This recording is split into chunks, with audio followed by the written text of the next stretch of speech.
Hello everyone, welcome back to my channel. ಇದು ಬಂದ್ಬಿಟ್ಟು Friday afternoon ಆಗಿರುತ್ತೆ. ನಾವು ಬೆಳಗಂಗೆ ಹೊರಟಿದ್ದೀವಿ ಬಿಕಾಸ್ ಮೇಘನಿಗೆ ಮದುವೆ ಜವಳಿನ ತಕ್ಕೊಂಬರೋಕ್ಕೆ. ಹಾಗೆ ಹೋಗಬೇಕಾದ್ರೆ ಅವ್ರ ಅಪ್ಪನಿಗೆ ಹೇಳ್ತಾ ಇದ್ಲು ಅದು ಕೊಡಿಸು ಇದು ಕೊಡಿಸು ಅಂತ. ಹಾಗೆಯೇ ನಾವು ಬಂದಿದ್ದು BSCಗೆ, ಬೆಳಗಾಮಲ್ಲಿದೆ.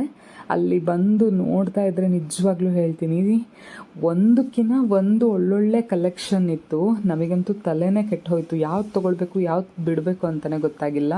ಆದಷ್ಟು ನೋಡಿ ನೋಡಿ ನೋಡಿ ನೋಡಿ ಸೆಲೆಕ್ಟ್ ಮಾಡಿದ್ದೆ. ಹಾಗೆ ರಿಟರ್ನ್ ಬರಬೇಕಾದ್ರೆ ರಿಲಯನ್ಸ್ ಮಾಲ್ಗೆ ಹೋಗಿದ್ವಿ. ಅಲ್ಲಿನೂ ಸಹ ಬೇಕಾಗಿರೋ ಗ್ರೋಸರೀಸು ಮತ್ತು ಬೇಕಾಗಿರೋ ಥಿಂಗ್ಸ್ನೆಲ್ಲ ತೊಗೊಂಡ್ವಿ. ಹಾಗೆ ಮೆಹಂದಿಗೆ ಆರ್ಡ್ರ್ ಕೊಟ್ಟು ರಿಟರ್ನ್ ಮನೆಗೆ ಬರಬೇಕಾದ್ರೆ ಟೈಮ್ ಬಂದುಬಿಟ್ಟು 11 o'clock ಆಗಿಬಿಟ್ಟಿತ್ತು. ಹಾಗೆ ಮಲ್ಕೊಂಡ್ಬಿಟ್ಲು. ಇದಾಗಿತ್ತು ಫ್ರೆಂಡ್ಸ್ ಇವತ್ತಿನ ದಿನ. ವಿಡಿಯೋ ಇಷ್ಟ ಆದರೆ ಲೈಕ್ ಮಾಡಿ, ಶೇರ್ ಮಾಡಿ. ಹೊಸದಾಗಿ ಯಾರಾದರೂ ನನ್ನ ಚಾನಲ್ನ ನೋಡ್ತಾ ಇದ್ರೆ ಪ್ಲೀಸ್ ಸಬ್ಸ್ಕ್ರೈಬ್ ಮಾಡಿ. Thank you for watching. Have a good